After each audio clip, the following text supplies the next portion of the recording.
a través de 1 año y medio me ha ido mostrando en distintas ocasiones lo que era, lo que significaba para el hombre la adoración del Santísimo y lo que significaba para Jesús el que nosotros vayamos a visitarlo y adorarlo. Todo comenzó con una noche cuando el Señor me pidió que fuera, me invitó a que yo fuera a la capillita.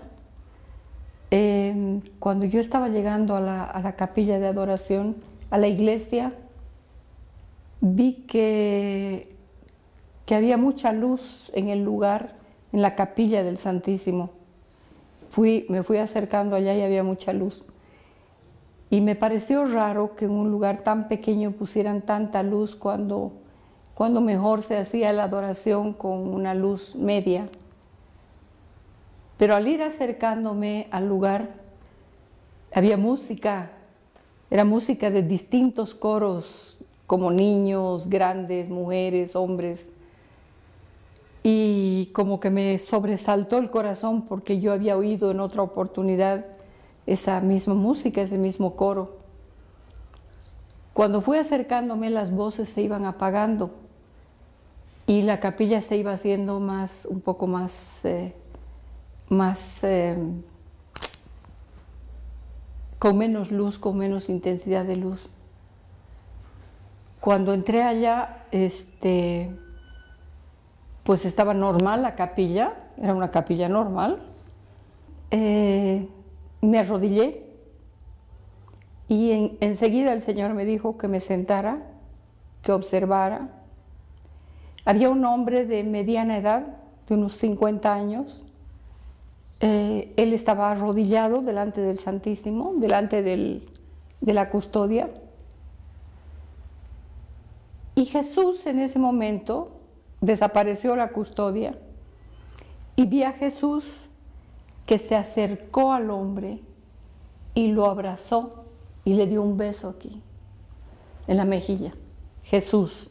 Pero el hombre parecía no notar nada y me quedé mirando, supe que iba a ser otro día de enseñanza de parte del Señor.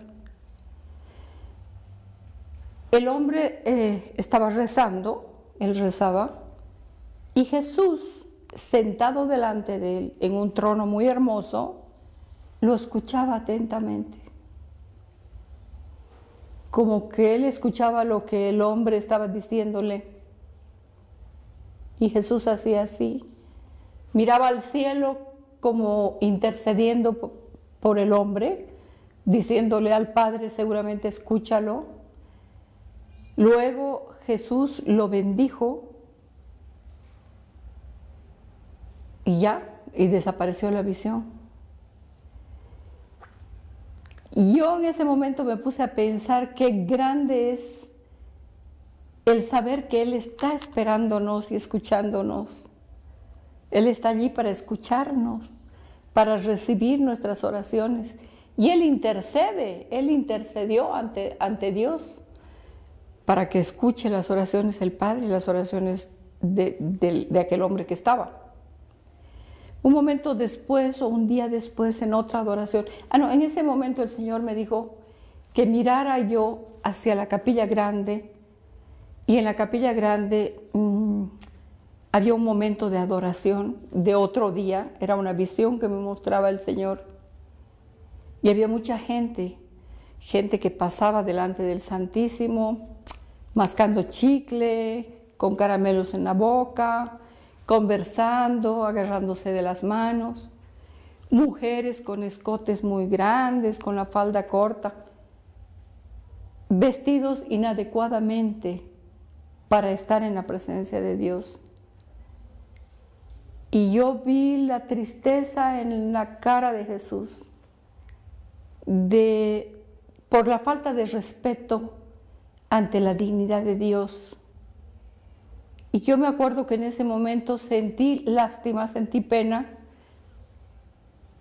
por ser parte de todo esto y por la tristeza de Jesús, pero sentí pena, sentí furia también.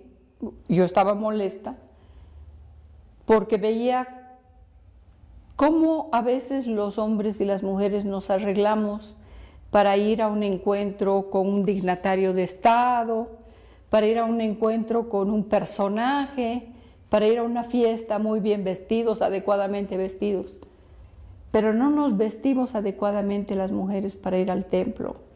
No todas, estoy hablando más bien de algunas mujeres, indecentemente vestidas, algunas con un pantalón corto, con short, otras con unos pantalones apretados, escotes. Y siempre pienso lo mismo, que la mujer se respeta a sí misma por la forma en que está vestida. No necesita estar vestida lujosamente, pero sí dignamente para ir a la casa de Dios. Ir vestida inadecuadamente a la casa de Dios es faltar al respeto a Dios, faltar al respeto al sacerdote que está ahí y faltarse al respeto a sí misma. Es una falta de respeto y no la entendemos.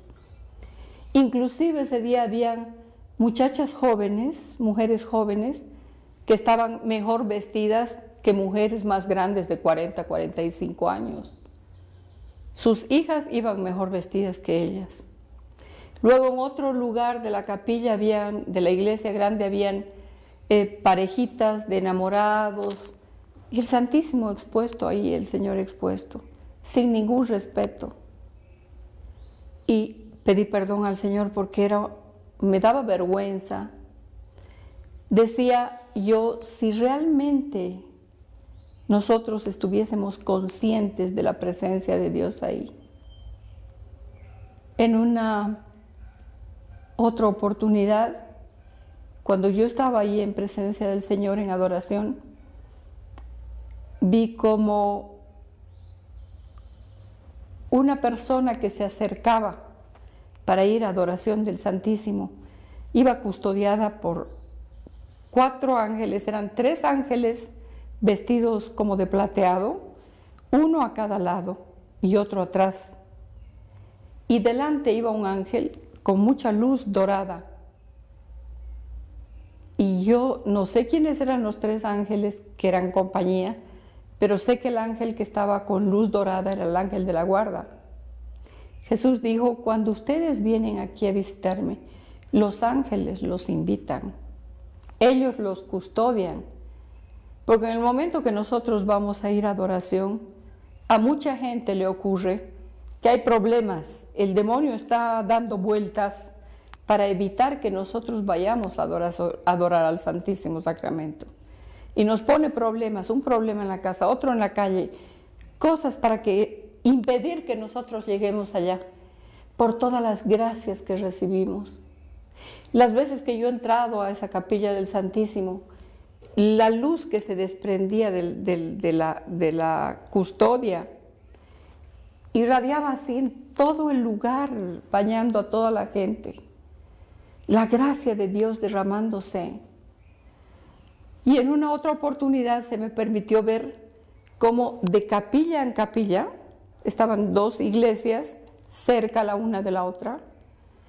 Y cuando van saliendo como aros, van saliendo las luces, de allá la gracia del Señor se va derramando y se van juntando de una capilla a otra, van entrelazándose. Y toda esa área está protegida y toda esa área está cubierta por la gracia de Dios, por la luz que irradia la presencia del Santísimo Sacramento.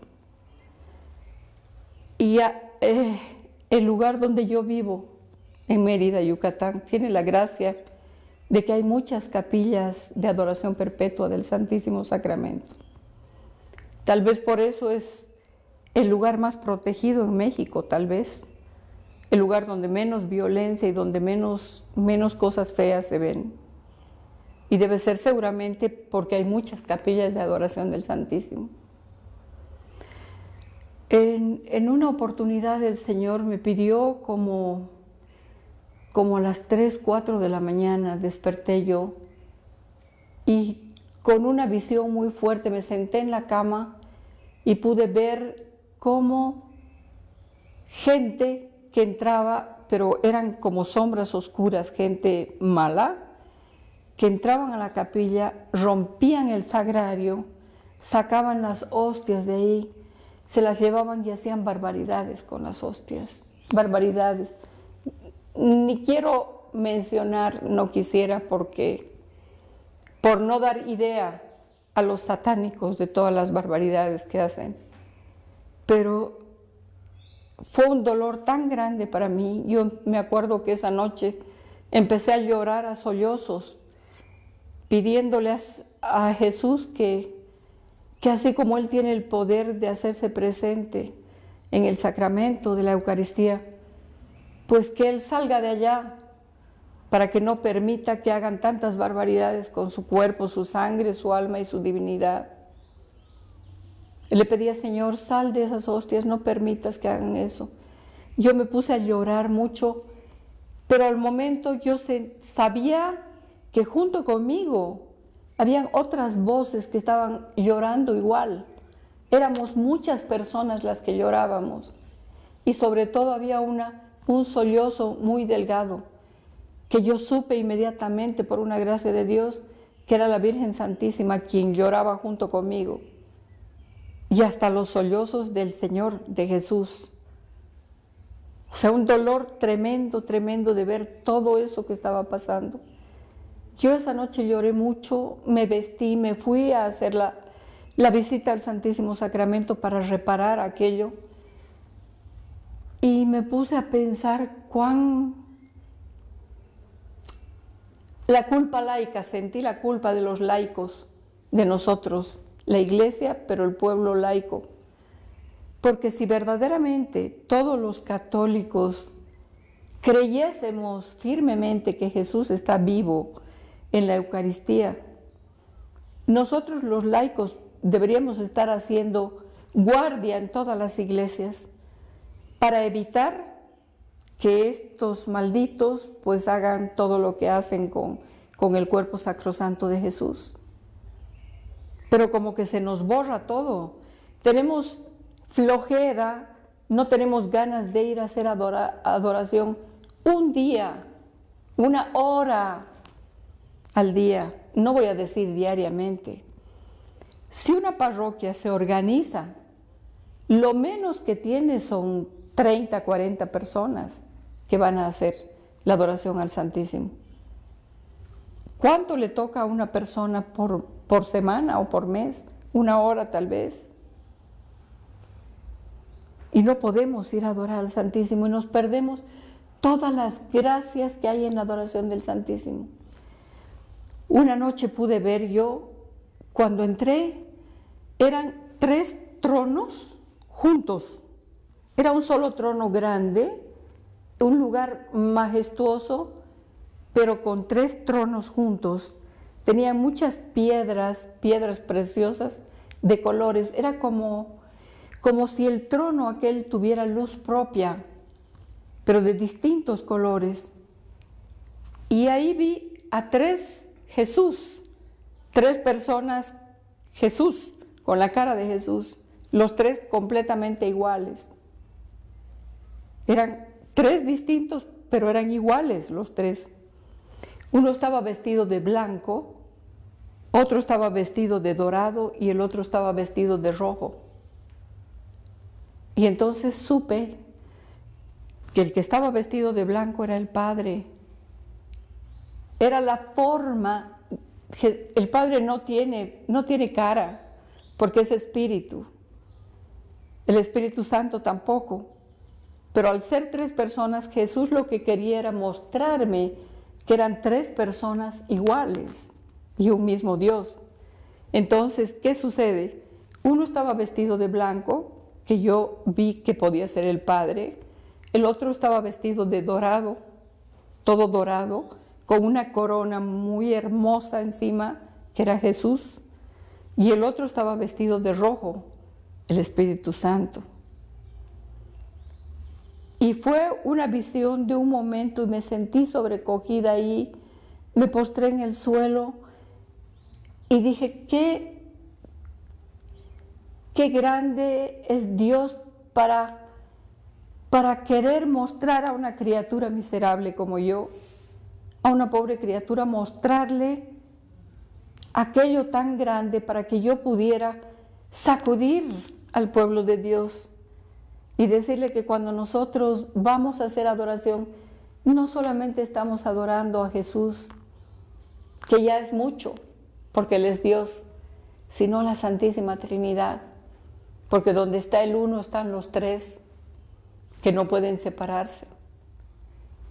En un momento vi parada al lado del trono a la Santísima Virgen María, hermosa, hermosa, con una corona muy bella, muy digna, muy reina, muy señora.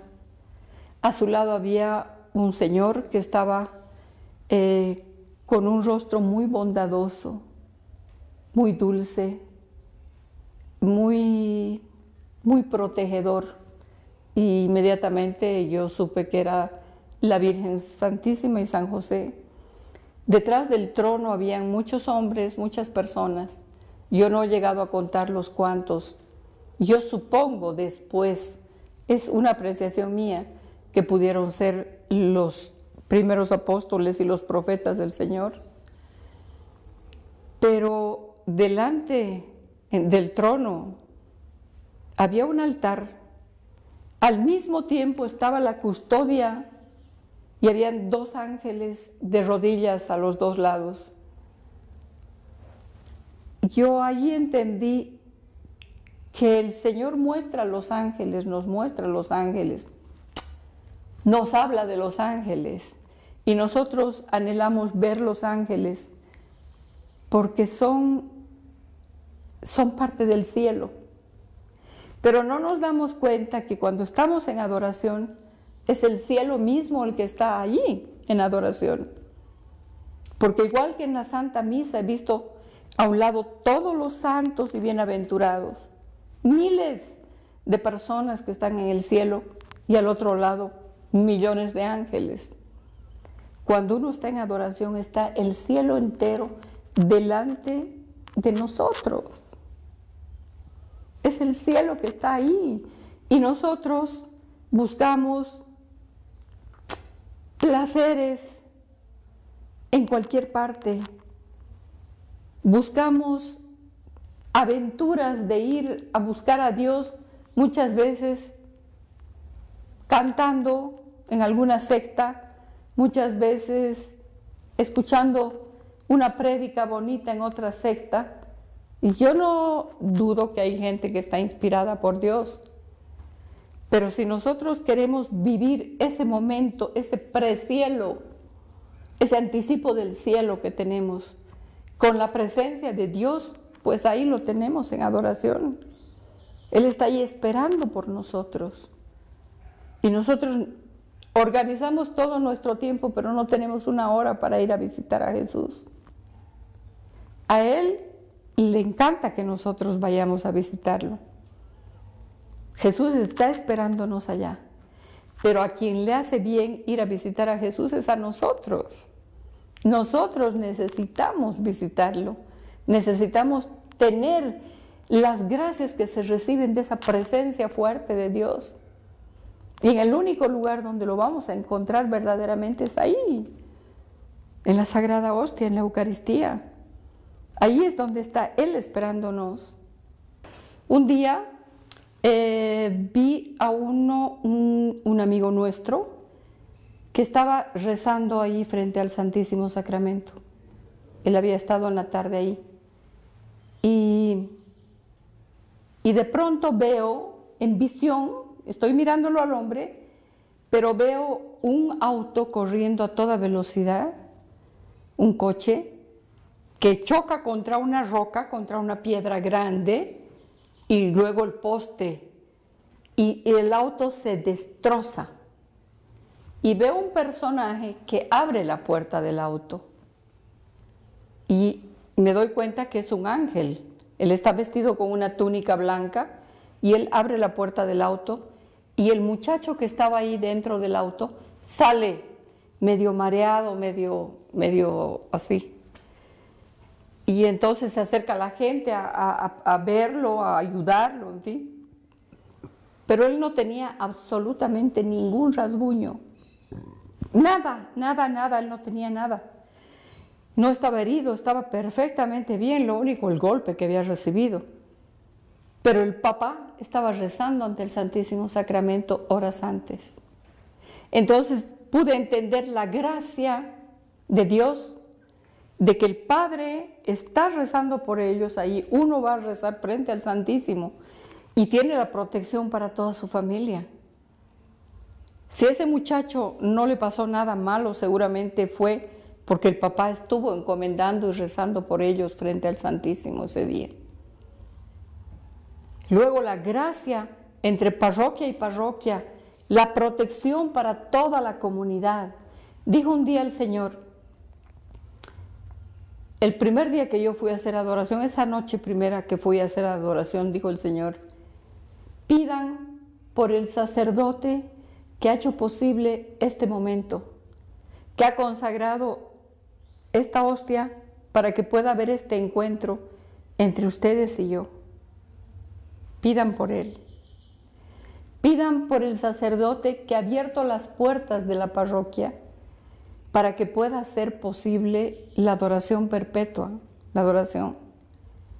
Pidan por las personas que han ayudado a construir ese lugar para la adoración, porque muchos de ellos sí lo han hecho por amor a mí y sí lo han hecho conscientemente, pero muchos de ellos lo han hecho por amor a ellos mismos, porque nunca vienen a visitarme. Han hecho la capilla, pero ahí se acabó. Entonces lo han hecho por ellos. Pidan por esa gente, para que esa gente se convierta también, verdaderamente, ¿no? Pidan por aquellos que me cierran las puertas, porque hay gente que no quiere abrirse a la adoración eucarística.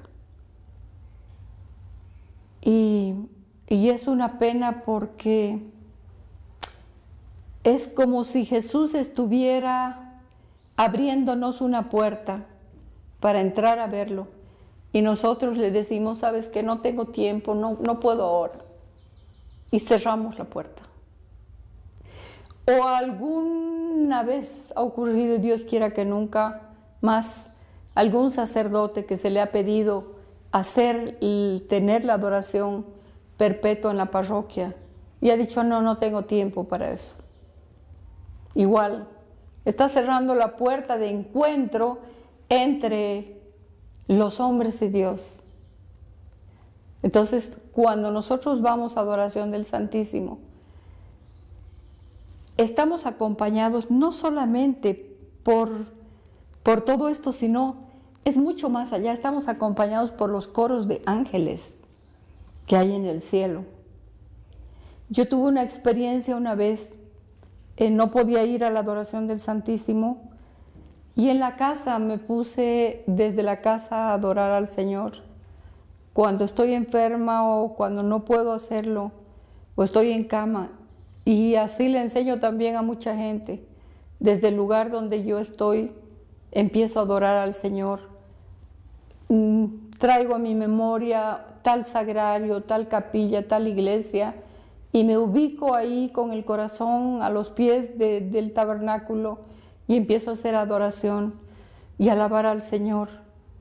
Y una de esas veces que yo estaba haciendo adoración y que estaba alabando al Señor, de pronto empecé a escuchar muchas voces de alabanza y decía, bendito sea Dios, alabado sea Jesucristo, bendito y alabado sea el Señor, alabado sea su santo nombre. Pero eran muchas voces que iban haciendo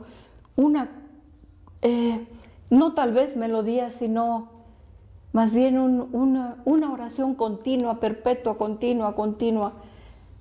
Y yo entendí en ese momento que todos los coros de los ángeles y los bienaventurados nos acompañan a hacer la alabanza y la adoración al Señor. Si nosotros no muchas veces no tenemos necesidad de decirlo en voz alta, sino dentro de nosotros empezamos a alabar a Dios, alabarlo y a bendecirlo y a darle gracias, van acompañándonos todos esos espíritus bienaventurados y todo se hace un solo coro para alabar a Dios.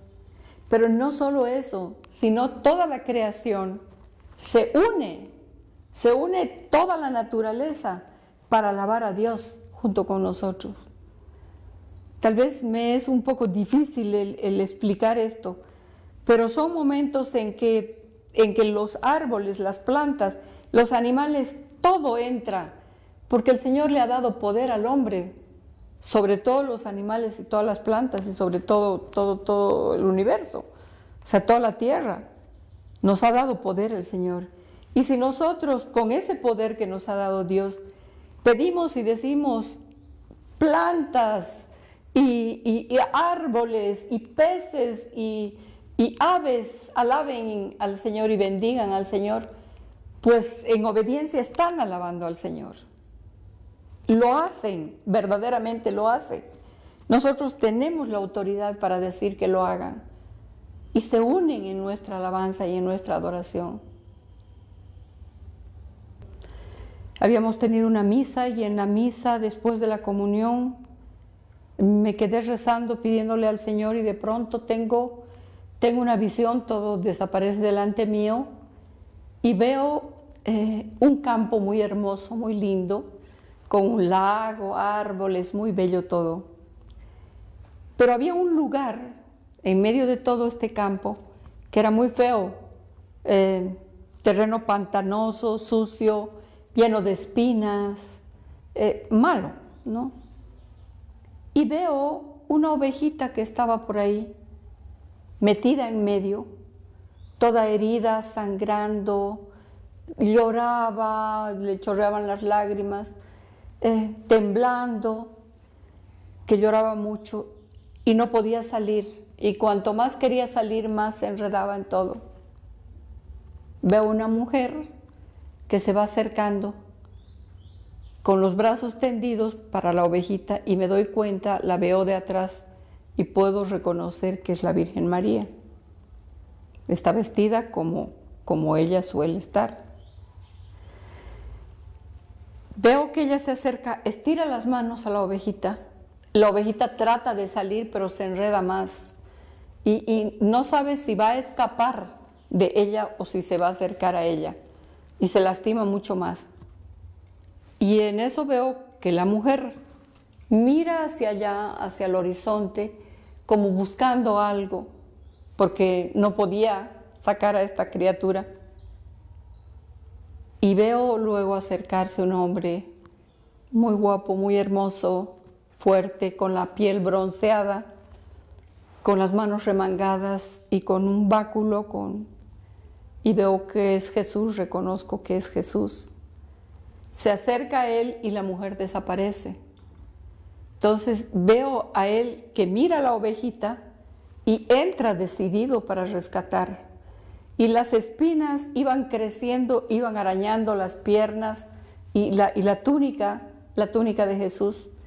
Y él agarra el bastón, con el bastón iba golpeando las espinas, pero las espinas volvían a crecer. Y él se acerca a la ovejita, la toma a la oveja, la agarra así en sus brazos y la ovejita lloraba mucho y sangraba.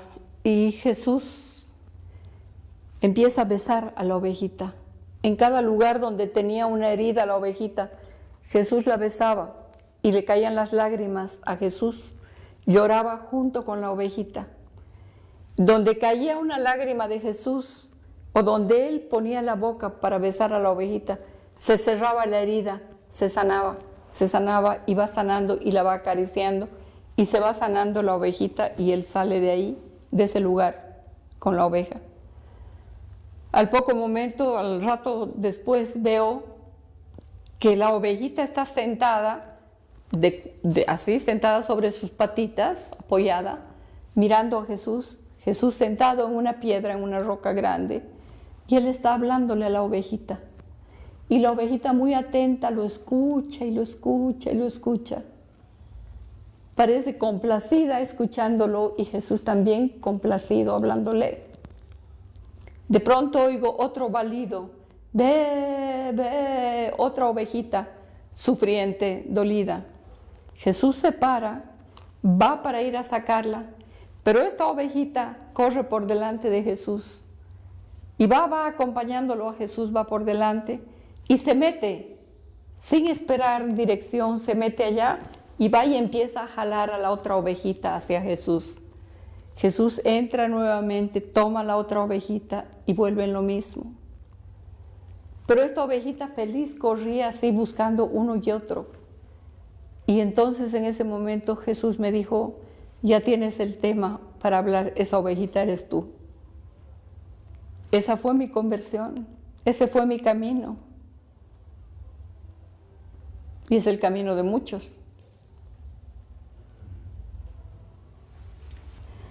Jesús dijo, en un mensaje nos dijo, yo me he quedado en una fracción del pan porque no quería que aquellos a quienes tanto amo quedaran huérfanos.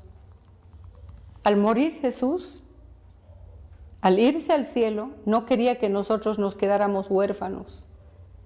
Y Él decidió quedarse en esa pequeña cárcel de amor, porque es la cárcel pequeña de amor. Es un lugar donde Él está prisionero del amor, en ese pedazo de pan. ¿Por qué el pan? Porque es el alimento básico de todos. Es el pan nuestro de cada día. Es lo más pobre, lo más humilde que hay. Ahí quiere estar Él, ahí quiso estar Él para quedarse con nosotros. ¿Para qué? Para ser alimento. Y nosotros no nos damos cuenta de que no solamente es el pan y no solamente es que tenemos que ir a comulgar, sino que nadie puede tener la fortaleza y el alimento como aquel que come ese pan. Sin ese pan y sin la fe en ese pan, en la presencia de Dios en ese pan, nosotros no podemos combatir al demonio, no podemos combatir al mundo que es nuestro enemigo, no podemos combatir a la carne nuestra que es nuestra enemiga. Nosotros necesitamos de esa fortaleza, necesitamos esa comunión con Dios. Jesús está vivo allá, por eso es que las hostias sangran. Ese es el motivo, Él está mostrándonos que está vivo en ese pedazo de hostia. Por eso son los milagros eucarísticos, porque el Señor ya no sabe cómo llamarnos a sus altares y cómo mostrarnos que Él está vivo ahí. Pero no es tanto lo que Él puede necesitar que nosotros nos alimentemos de Él, como nosotros necesitamos alimentarnos de Él. Nadie puede subsistir y puede resistir todos los embates y todas las cosas que hay en este mundo si no se alimenta con el pan de vida. No podemos, nuestra naturaleza es débil. Si el político quiere ser un hombre correcto y quiere gobernar su nación como debe hacerlo, tiene que alimentarse con ese pan de vida y tiene que vivir y conocer a Dios en su palabra y en su presencia real en la Eucaristía. Si el comerciante o el hombre de negocios, el hombre de mundo, de cargos importantes, quiere tener una responsabilidad y vivir justamente, ser un hombre justo, tiene que alimentarse con ese pan de vida, tiene que alimentarse con la palabra de Dios y con su cuerpo. Si el militar quiere ser un hombre correcto dentro de su carrera, todos lo necesitamos, todos. La mujer, el ama de casa, los niños, los jóvenes. Nosotros tenemos que volver a esa dignidad de Dios en sus altares. A eso nos llama el Papa Benedicto XVI, a eso nos llamaba Juan Pablo II. Eso es lo que nos pide Dios. Dice Jesús que cuando nosotros vamos a hacer la adoración al Santísimo Sacramento, es como si estuviéramos tocándolo, como si estuviéramos abrazándolo, porque Él está abrazándonos y Él está tocándonos. Yo no sé si a todos les pasa, pero cuando yo voy a hacer adoración y estoy en la presencia de Él, Siento que todo Él me está envolviendo, que me está abrazando. Porque trato de vivir con mi espíritu todo eso que el Señor me ha mostrado. Pero quiero que todo el mundo lo viva. Porque entonces sí, el mundo va a cambiar cuando nosotros aprendamos a doblar la rodilla ante Dios. Una vez el Señor dijo, nunca el hombre es más hombre, la Virgen, nunca el hombre es más hombre que cuando dobla la rodilla ante Dios. Nunca. Puede ser político, puede ser industrial, puede ser un militar, puede ser un hombre de mando, un hombre importante. Solamente es importante cuando sabe doblar la rodilla ante Dios. Lo demás no tiene valor.